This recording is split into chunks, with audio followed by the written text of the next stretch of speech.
Hello, mister কবির হাসান বলছেন? জি, আসসালামু আলাইকুম। হ্যালো। জি, কবির হোসেন বলছিলাম, বলেন।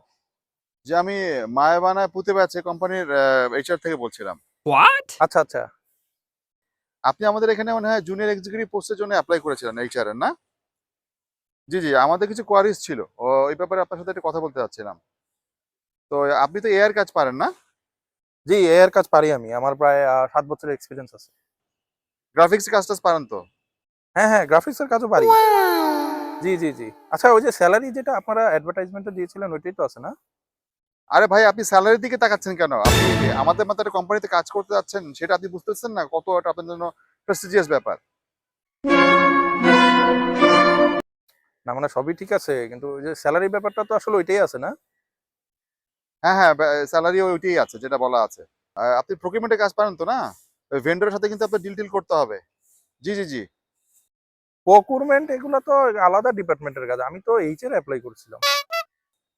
আবার আপনি সেই একই কথা বলতেছেন। আরে ভাই, এটা আপনার এই কাজের একটা পার্ট।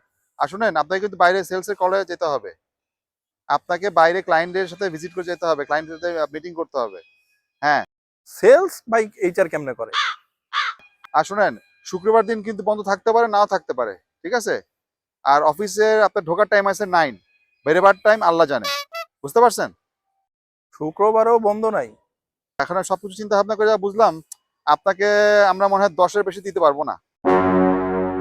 এখন আপনি যদি 10 এ রাজি থাকেন, তাহলে কালকে জয়েন করেন আরকি। বুঝছেন? ভাই, আপনারা কি মজালি তো ফোন দিচ্ছেন? আপনারা গরু ছাগল খুঁজতেছেন না ক্যান্ডিডেট খুঁজতেছেন? ধরে